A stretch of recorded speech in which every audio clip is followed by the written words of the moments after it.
Boa noite, pessoal, amigos e amigas. Obrigado, Marlon, pelo introdutório, e suas palavras, a sua entonação bateram no nosso coração e nos aliviou a tensão. Sempre bom ouvir palavras assim carinhosas, tão receptivas, que é o que a gente encontra por aí pelos centros espíritas, pelas casas espíritas, mas o Marlon conseguiu tocar-nos. Muito obrigado. Pessoal, é realmente uma satisfação poder voltar ao Lar Francisco, encontrar amigos e ter a oportunidade de falar sobre o Evangelho do Cristo. É uma oportunidade incrível, principalmente para quem não viveu num berço espírita, não participou da mocidade espírita. Participei depois de uma certa idade. Mas é uma satisfação poder estar hoje aqui, e após alguns anos de caminhada, de militância no movimento espírita, em que nós anotamos exatamente o dia em que entramos pela primeira vez em um centro espírita, ouvimos as palavras do Cristo, as reflexões necessárias, tocaram nossos corações, e após 10 anos desse início do despertar, desse início de interação mais profunda e mais íntima com Cristo, nós nos sentimos muito agraciados podemos estarmos aqui no movimento espírita, conhecendo pessoas novas e principalmente refletindo aquelas palavras que ganham eco, passa o tempo, transcorrem os séculos e elas continuam atuais. Alguns livros ficam desatualizados, alguns pensadores ultrapassados, alguns cientistas recaem nos erros, mas a palavra de Jesus, a Boa Nova, ela ecoa há mais de 2000 anos, despertando todos os dias corações novos, fazendo valer as suas palavras de vida eterna, chamando o coração, o espírito e o entendimento para as verdades do infinito, para as verdades da eternidade. E Deus, na sua grandiosidade, sabedor que todos nós temos momentos de despertar diferentes, vivemos momentos diferentes, até mesmo dentro do próprio lar. Nossos irmãos biológicos, muitas vezes, e aqui todo mundo já passou pela experiência de viver numa casa, seja ela muito pequena, muito grande, com muita família, com pouca, mas todos nós já vivemos a experiência de olharmos o desenvolvimento dos nossos companheiros do lar, com a mesma educação, com os mesmos direcionamentos, mas com momentos de despertar diferenciados. Alguns conseguem ser tocados antes, outros depois, mas o importante é que o nosso coração ele está preparado, sempre está preparado, porque nós temos um grande campo fértil dentro de nós, esperando a água necessária para frutificar os primeiros frutos, as primeiras sementes. E hoje nós trazemos aqui uma passagem que está em Mateus, no capítulo 12, do verso 13 a 17. Eu vou ler aqui rapidamente para vocês. E isso vai ser a base da nossa reflexão de hoje. Vai ser o fio condutor. E a gente vai destrinchar. Então, depois de partirem, os fariseus elaboraram um plano de como enredá-lo numa palavra. E enviaram-lhe discípulos deles, com os herodianos, dizendo: Mestre, sabemos que és verdadeiro e ensinas verdadeiramente o caminho de Deus, e não dá preferência a ninguém, pois não olhas a aparência dos homens. Dize-nos, pois, o que te parece? É lícito ou não dar censo a César? Jesus, reconhecendo a maldade deles, disse: Por que me tentais, hipócritas? Mostrai-me a moeda do censo.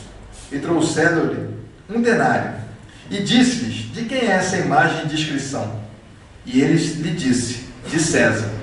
Então ele lhes diz: restitui, pois, a César as coisas de César, e a Deus as coisas de Deus.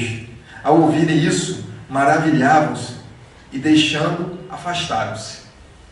Essa é aquela conhecida passagem, versículo, que as pessoas naturalmente já conhecem de outra forma, e muitos dizem: dai a César o que é de César, e a Deus o que é de Deus. Mas nós estamos usando aqui a tradução do Haroldo Dutra, e que a palavra, a etimologia da palavra muda um pouco, mas é o mesmo sentido. Dai a César o que é de César, e a Deus o que é de Deus. Jesus vivia um momento muito singular em Israel. Israel vivia sob o domínio do Império Romano há alguns anos. Dominaram aquele povo homens guerreiros, em que a lei era posta na ponta da espada. Era um poder ditatorial. E muitos deles usavam e abusavam daquilo que podiam e não podiam fazer com o povo. E as promessas de liberdade do povo de Israel já duravam muitos e muitos anos. E muitos falavam que o Israel seria liberto por um príncipe que viria, por um rei, o enviado, o emissário, o Filho de Deus, o Cristo Redentor. E eles esperavam, dia após dia, geração após geração, pensando que um dia o povo de Israel seria liberto. Existe alguma semelhança com o Brasil em que nós vivemos? Em que anos e anos, gerações e gerações, nós ouvimos e repercutimos: o Brasil é o país do futuro. Iremos nos libertar em algum momento? Esperamos que a paz ganhe os corações e a sociedade. E alguns dizem: Jesus vai voltar, e Ele libertará o seu povo. E o seu povo, que é o povo de Deus, viverá liberto nos céus. E aqueles que não conseguiram se libertar e entender a palavra, irão queimar. Alguns dizem que é no mármore. O mármore hoje está frio a dessa. Mas essa promessa de libertação é algo a ser pensado e refletido. Porque desde aquela época, serviria para nós hoje e serve para os homens da época. Grupos são formados de diferentes classes sociais, diferentes entendimentos, para impor ou não aquilo que se acredita. E Jesus sabia muito bem quem eram os seus interlocutores da época. Ele falava para lavadeiras, ele falava para lavradores, pescadores, mulheres de família, donas de casa, crianças, jovens, à margem da sociedade, leprosos, coxos, mancos, pessoas que não eram nem vistos nas ruas andando. Porque como medida de sanitária, eles eram afastados da sociedade. Mas Jesus conhecia o seu povo. E o seu povo escondia algumas posturas, ou revelava algumas posturas interessantes, que daquela época até hoje, nós podemos muitas vezes identificá-los. Jesus lidava naquela época com alguns povos, com algumas comunidades. E Jerusalém era uma cidade que recebia gente de todos os lugares do mundo, porque ali passavam pessoas do Egito, da Grécia, da Europa, da Ásia, vários países se encontravam por ali, e ali existia um comércio. E Jesus falava e conhecia cada coração que ali se instalava. Mas tinha alguns movimentos que aconteciam naquela época que queriam que o povo de Israel fosse liberto, e o quanto antes, e achavam que Jesus era muito devagar, ou então ele estava falando coisas que iam contra aquilo que o Império Romano falava. Porque existiam os zelotes, um grupo radical, extremista, extremamente nacionalistas. Eles queriam Israel liberto, mas eles queriam também libertar na ponta da faca, da espada. Eles eram revolucionários, mas eram extremamente bélicos. Queriam resolver tudo a partir da força, da repressão. Jesus conhecia esses irmãos.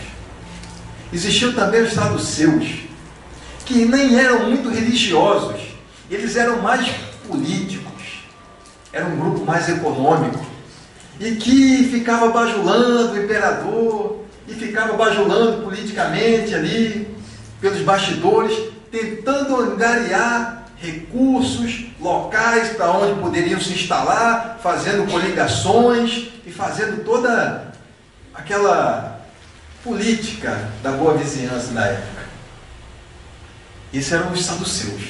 Os fariseus, eles se comportavam como verdadeiros juízes da lei. Eles detinham conhecimento ortodoxo da lei. Eles conheciam as escrituras, mas ao mesmo tempo, eles eram juízes inclementes do povo. Não permitiam que as pessoas errassem uma vírgula. Estavam eles ali para cobrar. Existiam os essênios, que era um grupo que se isolou da sociedade e se afastavam, iam para cavernas, para mosteiros. Eles se afastavam da sociedade e viviam numa comunidade pequena, fechada, e abriam mão de tudo para viver entre eles, porque eles achavam, eles acreditavam fielmente que eles eram o povo escolhido, e que todos aqueles que não estavam com eles estavam marginalizados, impuros, e quando Deus viesse à Terra e fosse fazer uma limpeza étnica no planeta, apenas eles iriam sobrar. Então eles se isolavam, ficavam em cavernas, abriam mão de tudo que eles tinham para poder viver ali, encostados uns nos outros. Foram com essas pessoas que Jesus falou. Foram com essas pessoas, com esses grupos, que Jesus mandou alguns recados. Porque diante das transformações sociais que ele estava oferecendo àquele povo, diante das transformações espirituais, de libertação intelectual, ele chamou a atenção, desagradou a muita gente. A muita gente. E Humberto de Campos, no livro Boa Nova, nos mostra mais ou menos aqui o que estava acontecendo a Jesus naquela época e a revolta do povo. Só um aperitivo, não vou ler tudo, só um pedacinho. Grande número de doutores não conseguiam ocultar o seu descontentamento, porque não obstante suas atividades derrotistas, continuavam as ações generosas de Jesus, beneficiando os aflitos e os sofredores. Discutiam-se os novos princípios no grande templo de Jerusalém, nas praças públicas e nas sinagogas. Os mais humildes e os pobres viam no Messias o emissário de Deus, cujas mãos repartiam em abundância os bens da paz e da consolação. As personalidades importantes temiam-no. E mais à frente Humberto de Campos fala: eram populares que se entregavam à apologia franca da doutrina de Jesus, servos que o sentiam com todo o calor do coração reconhecido, sacerdotes que o combatiam abertamente, convencionalistas que não toleravam, indivíduos abastardos que se insurgiam contra os seus ensinos. Humberto de Campos acaba de falar aqui e relatar aqui também esses grupos, cada um deles com essas posturas elencados. Alguns, o povo, aqueles que estavam sofridos, que eram desconsiderados, que não eram vistos, que não existiam políticas públicas realmente eficazes para suas dores e para suas necessidades. Esses homens, ouvindo a palavra do Mestre, começaram a se libertar, porque César, que era o poder político, era o Estado, não conseguia favorecê-los. Jesus começou a chamar a atenção, primeiramente libertando os corações, primeiramente libertando suas almas, seus entendimentos, porque ele dizia que César não é Deus. Acima de César existe um Deus. E nenhum Estado, nenhum governo, nenhuma autoridade, nenhum pensador, nenhum religioso ousa ficar acima de Deus. Porque Jesus veio botar o pingo nos is. E para aqueles homens que ele falava, para aqueles homens que ele mandava o recado. Mandava o recado não, quem manda o recado somos nós. Ele falava com muita clareza. Com muita clareza. Dai a César o que é de César e a Deus o que é de Deus. Então ele fala, dai-me um denário. O que está escrito na moeda? Aí estava escrito assim, Divino César, Divus César, quer dizer, Divino César. E ele, naquele momento, ele diz, dai a César o que é de César e a Deus o que é de Deus, porque César não é Deus. César não é Deus. Mas essas posturas que nós acabamos de falar aqui são posturas sociais, mas que podem ter extremas consequências espirituais. Quantos de nós, nos dias de hoje, não nos pegamos ou não vimos ou identificamos Brasil afora, para ficar mais próximo da nossa realidade, os zelotes modernos, aqueles que não aceitam algumas leis, alguns direcionamentos, e ao invés de se posicionarem de maneira legítima, preferem apedrejar, preferem quebrar patrimônio público, queimar ônibus, dar chute, pontapé. E quando se sentam em frente ao computador, se acham no direito de digitar impropérios contra os outros, contra os homens públicos, que eu não vou fazer nenhum juízo de valor, se estão certos ou se estão errados. Mas quem te proclamou o juiz do teu irmão no dia de Jesus?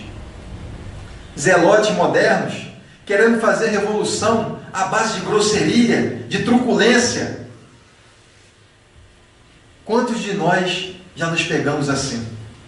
Alguns até se seguram. Outro dia eu encontrei um amigo que falou, Saraiva, eu vi um negócio na TV que eu fiquei doido. Eu peguei, comecei a digitar no celular, digitei mais de 1 hora. Quando eu fui mandar, uma voz dentro de mim falou assim, calma e pensa um pouco. Eu vou te mandar o texto. Aí me mandou. Eu falei, graças a Deus você não mandou isso. Que ele estava falando de todo mundo. De todo jeito abriu o verbo. Eu falei, calma. Senão, aí eu já estava estudando o tema. Senão, meu amigo, nós vamos começar a tornar um zelote moderno. Aqueles grupos mais exaltados, revolucionários, mas que querem pegar em armas. Muita calma nessa hora. Porque nunca na história da humanidade a força, a intolerância permaneceu por muito tempo, porque o poder do tempo pertence a Deus, e todos os impérios e todas as ditaduras caem. Permanece a palavra de Deus, permanecem os ensinamentos do Cristo, porque o amor apaga a multidão de pecados. E aqui nós podemos lembrar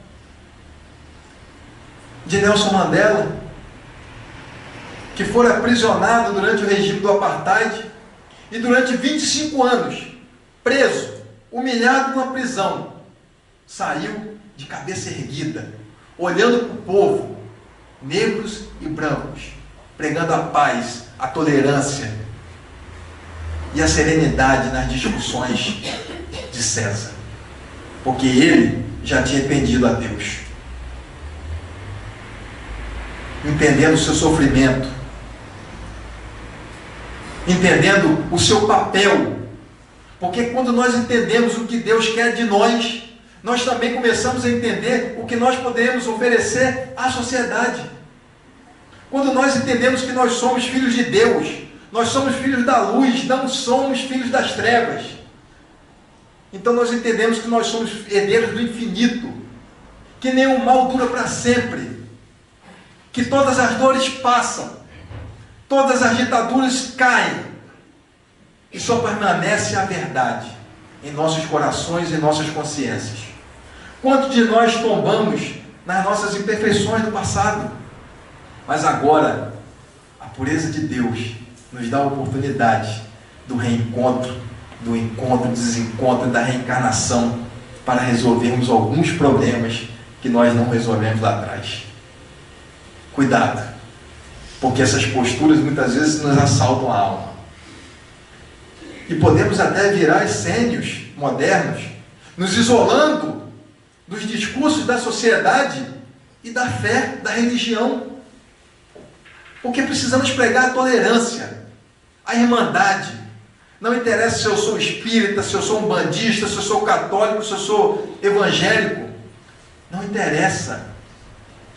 O caminho são vários. O guia é um e o Pai é de todos. Isolar-se, não participar, é abrir mão de construir, de botar um tijolinho que seja numa grande construção, num grande templo. Se cada um botar um tijolo, se cada um botar um pedacinho, nós iremos construir uma grande fortaleza juntos. E viveremos então a prestar o serviço que deve ser prestado a César, mas nunca esquecendo dos direcionamentos de Deus. Porque lembrando Emmanuel, ele nos pede que olhemos as estrelas nos céus, mas não nos descuidemos dos sinais da terra. Olhando o tempo, passando à nossa frente, nós temos a oportunidade de mudar cada um de nós. Mas nós podemos também identificar algumas posturas, Cris, como dos saduceus, homens extremamente inteligentes, politizados, mas com direcionamentos equivocados, utilizando a política e a economia que lhes estavam à disposição para interesses próprios, pessoais.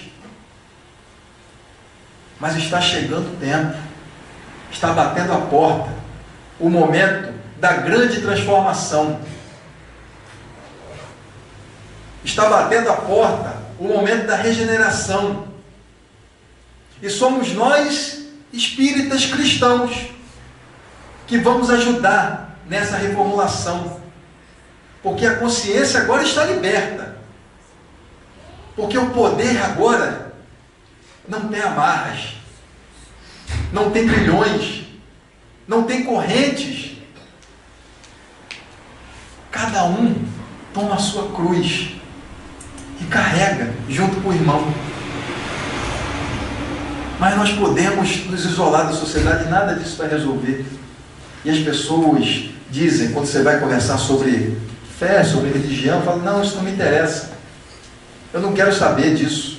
A mim já basta os meus problemas, porque eu não faço mal para ninguém, mas também não pratico bem a quem. Porque eu não machuco ninguém. Nessa encarnação as pessoas vão falar assim, que eu conheço. Olha, Saraiva, eu não sou espírita, não tenho religião, mas eu não faço mal para ninguém. Deus sabe disso. Queira Deus que ele esteja fazendo bem para alguém. E quando nós vamos falar sobre as coisas que acontecem no Brasil, no mundo, nós estamos vendo grandes atrocidades acontecendo, assassinatos. Quando nós vamos conversar com alguém, quando nós vamos tentar uma interlocução com aqueles que queiram ajudar os famintos no Nordeste, aqueles que estão morrendo de frio, isso não me importa, estou vivendo a minha vida, para mim já bastam meus problemas. Pode, cada um só vai dar conta daquilo que pode, mas vamos abrir as percepções para as outras coisas.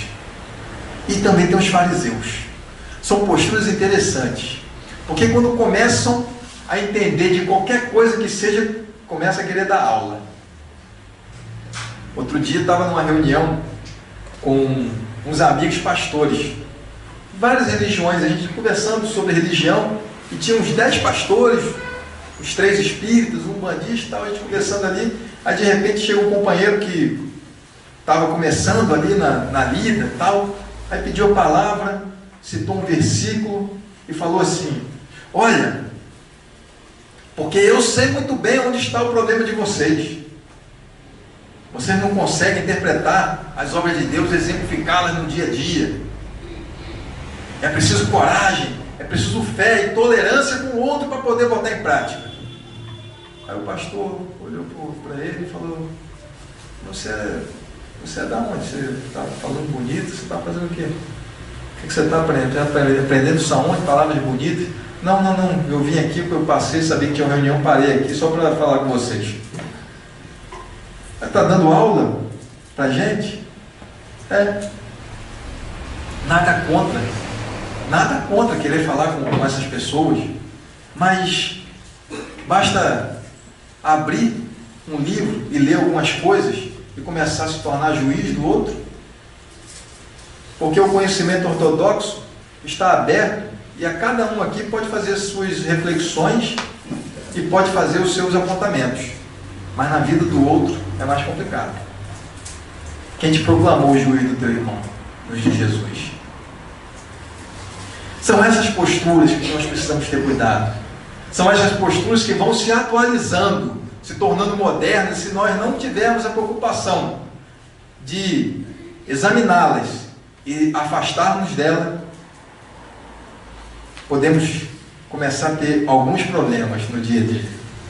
Mas nos chama a atenção algumas coisas nesse texto. Quando Jesus é interpelado, os fariseus juntos com os herodianos, gente, é importante só frisar aqui rapidamente, fariseus e herodianos eram grupos que não se davam. Eles eram opositores uns aos outros, mas eles se uniram contra Jesus. Eles se reuniram, fizeram uma reunião, um planejamento de como que ia enredar Jesus. Então eu imagino que eles tenham feito planejamento, fala: olha, infiltra lá umas pessoas lá naquele grupo, lá quando ele estiver falando, e faz umas perguntas. E se ele for contra Roma, você fala para a gente que a gente vai mandar prender. Se for contra os judeus também vai ter problema. Aí olha só a malícia. Olha a malícia. Mestre, sabemos que és verdadeiro ensinas verdadeiramente o caminho de Deus. Olha só o canto da sereia. Olha só como chama a vaidade, a reflexão. E quantos de nós no dia a dia estamos no nosso trabalho, ou em nossas casas, ou no dia a dia num transcorrer qualquer, e as pessoas falam: Saraiva, olha, eu ouvi aquilo que você falou, mas mexeu tanto comigo, você nem imagina, fiquei todo arrepiado. Aí vai enchendo a gente de vaidade. Olha, mas quando você fala aquilo, ou quando você falou aquilo acolá, aquilo me fez refletir. Aí a gente fala: está querendo alguma coisa. Não é assim quando a gente vai falar com a mãe, com o pai em casa: pai, mãe, sabe o que é? Minha filha tem 12 anos. Ela fala assim: pai, você sabe que eu tirei nota boa hoje, né? Eu falei: você sabe que eu fui no balé direitinho, né? Semana toda. Sábado eu vou na mocidade. Eu falei: e domingo tem uma festa. Eu falei: e o que tem a ver uma coisa com a outra? Nada, só estou falando. O senhor está tão bonito. E por aí vai, né?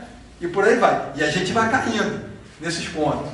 E se a gente não tiver cuidado, a criança de 12 anos começa a rolar a gente. E olha, tem uma história interessante dessa questão de vaidade do canto da sereia. Seu Dilton Pereira é um trabalhador espírita extraordinário em Macaé. Alguns aqui devem conhecê-lo. Militante no movimento espírita há muitos anos. Seu Dilton tem textos belíssimos, tem reflexões profundas. É um verdadeiro mestre do dia a dia.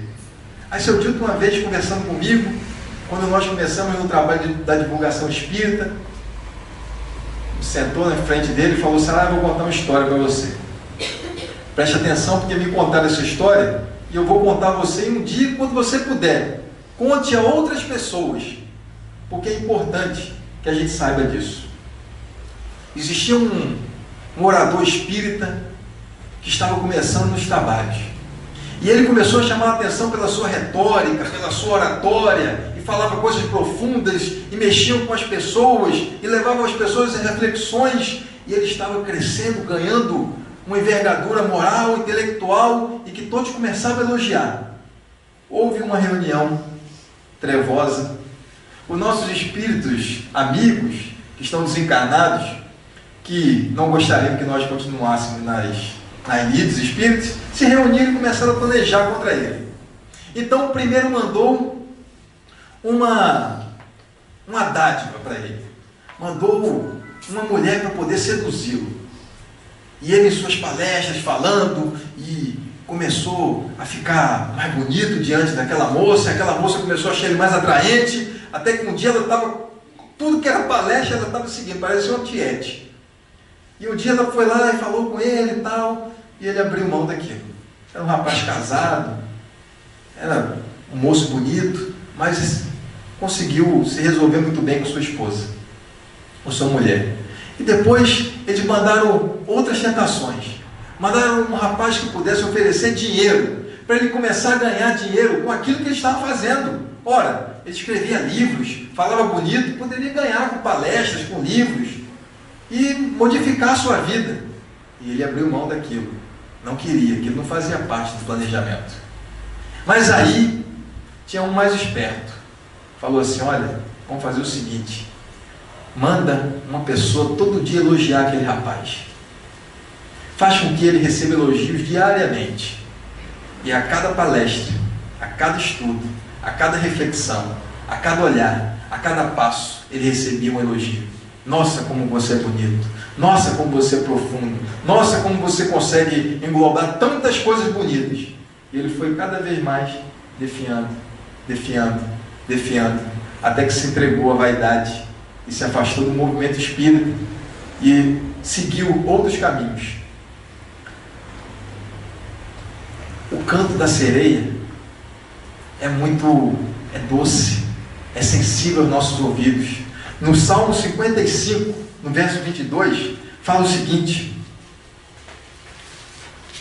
macia como manteiga é a sua fala, mas a guerra está no seu coração. Suas palavras são mais suaves que o óleo, mas são tão afiadas como punhais.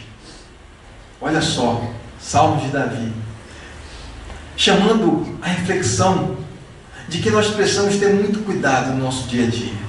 Que embora nós muitas vezes nos preocupemos com algumas coisas, com os nossos pensamentos, com as nossas posturas, mas é preciso atentar nos nossos corações.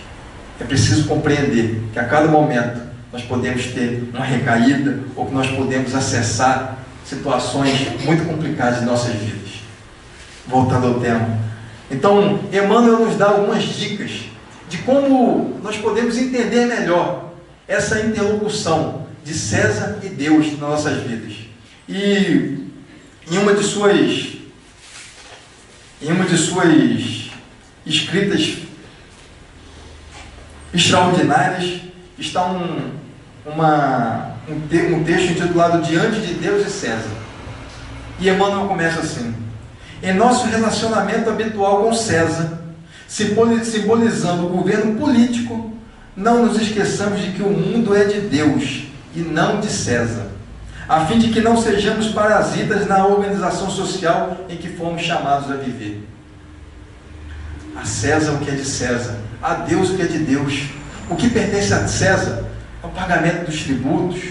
Nós pagamos imposto de renda todos os anos, isso dói às vezes. Pagamos imposto 27%, 30% durante o mês, isso dói muito, mas nós precisamos entender que o bom cristão é um bom cidadão.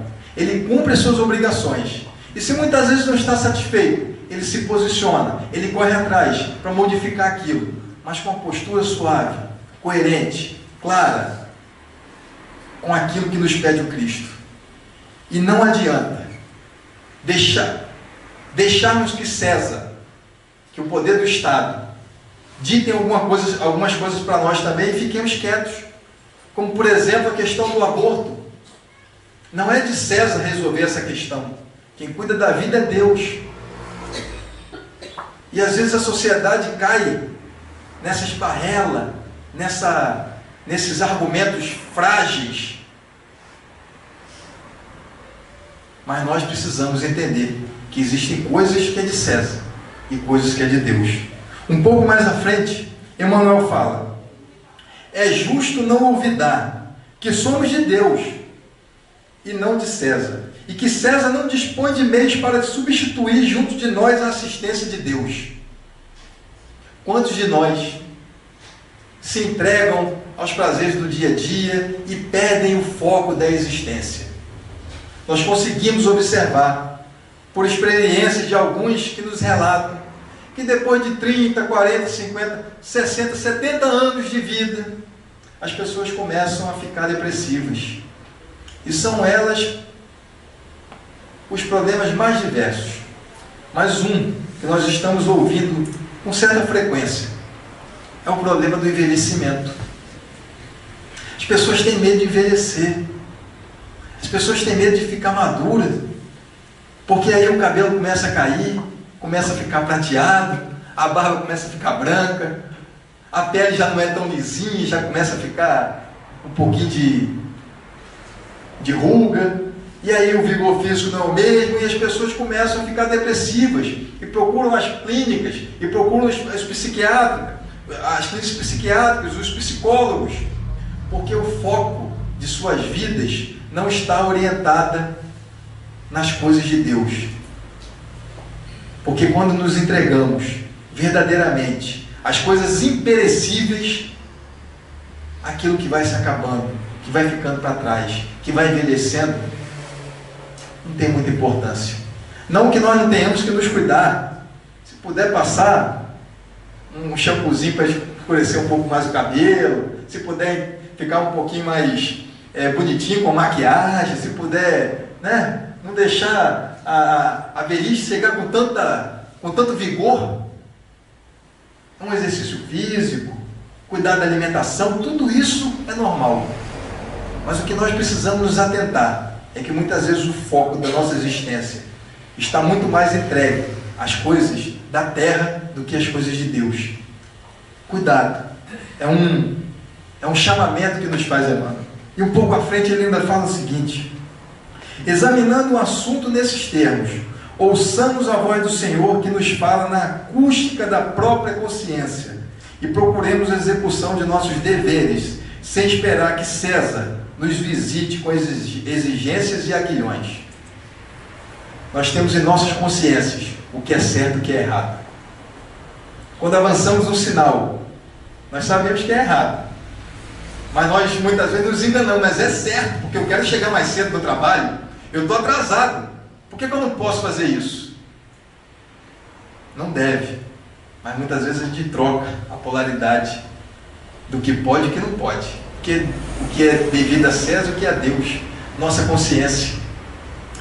Eu tenho uma experiência muito interessante. Quando criança, tinha uns 9 anos de idade, nós estávamos numa praia, eu e meu pai. Aí então pedimos algumas coisas para comer, um refrigerante.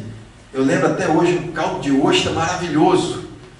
E estava tomando aquilo, quando acabou aquela refeição e nós estávamos indo embora. Aí meu pai estava verificando a conta, aí viu que faltava um refrigerante. E eu, com a minha inexperiência de 9 anos, falei: ô pai, vamos embora. Ué, ele não cobrou? Fazer o que? O problema é dele. Meu pai falou: não. Chamou o rapaz, o garçom, falou que está faltando refrigerante. Ele anotou, pagou o refrigerante, e eu fiquei uns 2 dias sem entender aquilo. Eu falei: meu Deus, como é que pode se o cara não cobrou? Talvez ele quisesse até dar aquilo para a gente, era uma cortesia, querendo me enganar, né? Querendo me enganar. Pouco mais à frente foi começando a entender que os pequenos atos, as pequenas coisas do dia a dia fazem toda a diferença. E talvez naquele instante, se meu pai não tivesse tido aquele instante de sabedoria, talvez nós tivéssemos delineado nossa vida de outra forma. Mas é dentro de casa que começam os primeiros ensinamentos, nos núcleos familiares, os mais restritos, que os ensinamentos são mais profundos. Auxiliar os outros é recomendação do céu. Em razão disso, auxiliemos sempre, seja amparado amparando um companheiro infeliz, protegendo uma fonte ameaçada pela secura, ou plantando uma árvore benfeitora que amanhã falará por nós à margem do caminho. Depredação de patrimônio público é o que nós mais vemos.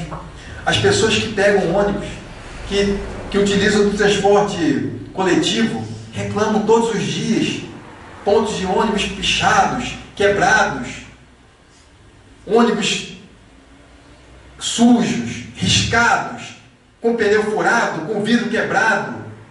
Não cuidamos do patrimônio de César como vamos cuidar de Deus, que somos nós, nossas consciências.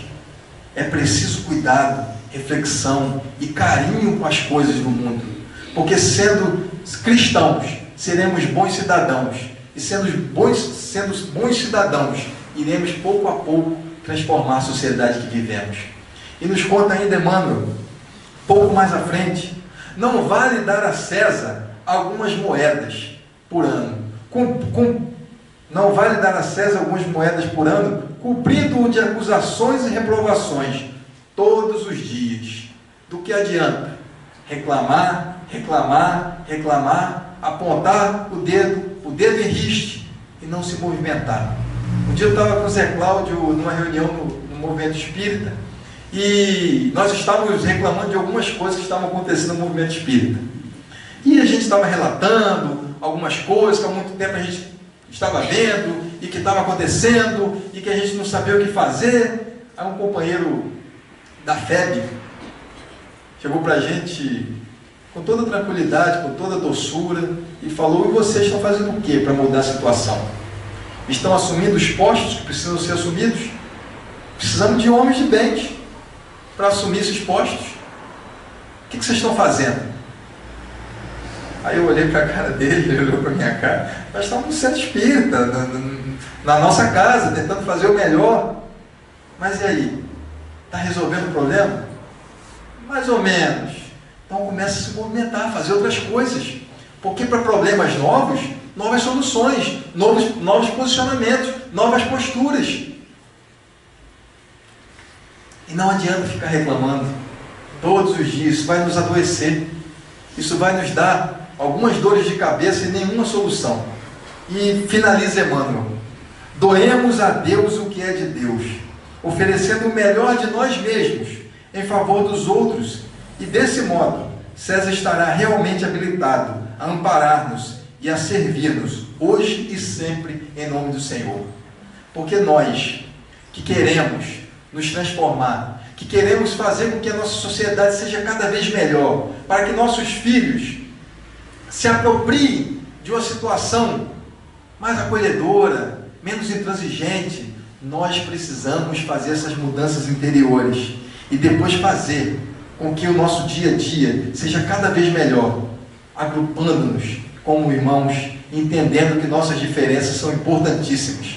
Porque uma coisa eu venho tentando aprender e venho tentando assimilar ao longo dos anos, que uma das características na nossa visão que pode ajudar em muito a nossa vida é entender o contra-argumento, é entender a opinião contrária, é fazer com que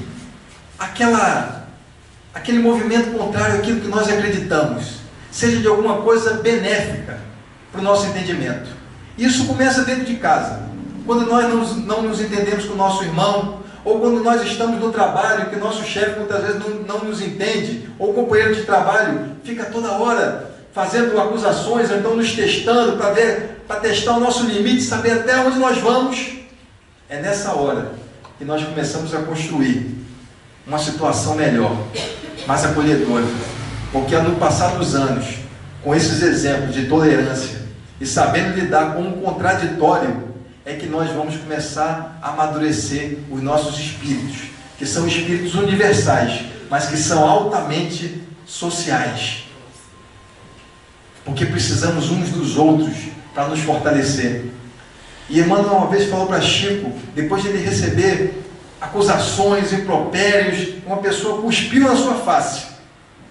Chico, quando ia responder, Emmanuel falou: calma, Chico, exercita a paciência, afinal, o que seria do prego sem o martelo? Nós precisamos nos colocar nessas situações, entendermos que muitas vezes precisamos de tolerância para entender o outro, para nos tornarmos mais fortes, fazermos uma sociedade melhor, e assim seremos cristãos mais verdadeiros, mais robustos, acreditando na palavra do Cristo e dando valor àquilo que se deve dar valor, às coisas imperecíveis. Depois de tudo, todas as coisas que acontecem em nossas vidas, aquilo que realmente importa, aquilo que realmente vai fazer eco em nossas existências, é o amor que nós construímos em direção ao outro, é a tolerância que nós construímos dentro de nós, mas também no outro. São as palavras emitidas pelo coração que vão fazer germinar em algum momento no outro aquilo que nós também gostaríamos que um dia germinasse em nosso coração. Então, para finalizar, nós estamos chegando já no final, eu gostaria de contar uma experiência que nós tivemos há pouco tempo, que uma pessoa nos procurou e dizendo que estava passando dificuldade extrema, imensa, que tinha perdido a fé em Deus, que era religioso, mas que tinha perdido a fé em Deus. Tudo que ele estava fazendo estava dando errado. Tudo que ele se propunha a fazer, alguma coisa acontecia e aquilo era desconstruído. Tudo que ele estava querendo construir, em algum momento, alguém vinha atravessar o seu caminho e aquilo ia a ruínas. E ele perguntou para nós o que poderia fazer para reconquistar a fé em Deus, porque gostaria muito de entender o que Deus tem como proposta para esses momentos mais difíceis. E nós, com a pouca experiência que nós temos, mas com o Espiritismo que já ecoa dentro de nós, mesmo que ainda timidamente, mas já ganhando forças, penetrando pouco a pouco no coração, nós refletimos com ele, que talvez fosse melhor pensar numa frase, num versículo, em que Jesus diz que não se perturbe o vosso coração.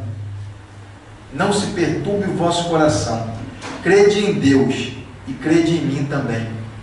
Porque acreditemos, as dificuldades vão aparecer em nossas vidas. Acreditemos que muitas vezes a faca vai estar próxima ao nosso pescoço. A gravata vai estar apertada. Nós vamos estar desanimados. Muitas vezes à beira do precipício. À beira de um estado emocional complicado. Algumas pessoas vão pensar em suicídio. Outras vão pensar em largar tudo. Largar a família, o trabalho. Se isolar. Viver longe de tudo e de todos. Mas nós precisamos acreditar que acima das nossas intemperâncias, acima das nossas impaciências, da nossa raiva, do nosso rancor, do nosso pouco entendimento, acima daquilo que acontece no dia a dia na sociedade, em todos os países, em cada uma das nações, em cada uma de nossas casas, em cada um de nossos corações, acima disso tudo, está o amor de Deus para cada um de nós. E o entendimento de que cada um pode dar a volta por cima. Pode fazer um amanhã muito melhor do que hoje. Pode fortalecer a sua fé no dia a dia, primeiramente ajudando o seu irmão, ajudando o seu companheiro, a levantar aqueles que fraquejaram.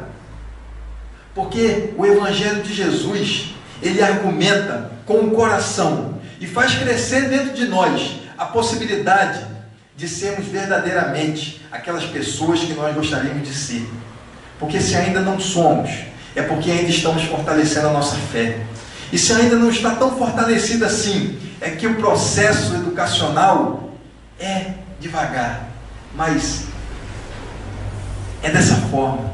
Existe a pedagogia divina, que nos ensina no dia a dia, a olhar para os nossos irmãos, não mais de cima para baixo, mas de frente a frente, porque a psicologia moderna nos ensina isso. Falar com a criança hoje em dia é se ajoelhar e falar de olhos frente a frente.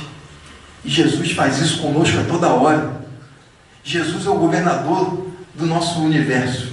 Jesus a toda hora se ajoelha, olha para nós e fala: meu filho, caminha comigo, porque eu tenho a solução para os seus problemas. Eu tenho a redenção da sua vida. Eu sou o caminho, a verdade e a vida. E ninguém vai ao Pai senão por mim. E ninguém vem ao Pai senão por mim, porque Ele está com Ele a todos os instantes. E é nessas horas em que nós nos encontramos na casa do Lar Francisco de Assis, congregados, entendendo que o movimento cristão abala nossas estruturas e nos faz fortalecer e crescer muito mais além das nossas expectativas, é que nós pedimos atentamente a todos aqueles que nos ouvem agora, isso serve para a gente também, a seguir os ensinamentos e as características do Mestre, que quando foi posto contra a parede, numa sinuca de bico, num checkmate, ele deu a resposta inigualável a todos os tempos. Ele deu a resposta que serve para nós, para todos os momentos de nossas vidas. Quando nós estivermos encurralados, quando nós não soubermos o que fazer, qual dar a resposta, qual a escolha, qual o caminho a traçar, que nós lembremos das palavras do Cristo: dai, pois, a César o que é de César, e a Deus o que é de Deus. E todas as vezes que nós escolhermos o caminho da eternidade, o caminho da redenção, o caminho das almas verdadeiras, aquelas que se rejubilam no Cristo, nós entenderemos que a nossa vida será muito mais frutificada, muito mais apaziguada e muito mais abraçada pelos espíritos amigos que nos rodeiam. Não nos enganemos, o Cristo está conosco a todos os instantes. Ele manipula as nossas mãos se nós deixarmos, Ele manipula o nosso entendimento se nós quisermos, e Ele abraça os nossos espíritos, fortificando nossos corações, se assim nós quisermos. Porque, como nos diz um companheiro que está sempre conosco nas reuniões mediúnicas, nós nos comprometemos com vocês à medida que vocês se comprometem conosco. Que possamos pensar nessas palavras imortais do Cristo, agradecendo ao Mestre por tanta sabedoria e por tanto acolhimento ao longo da história. Muito obrigado, gente. Graças a Deus.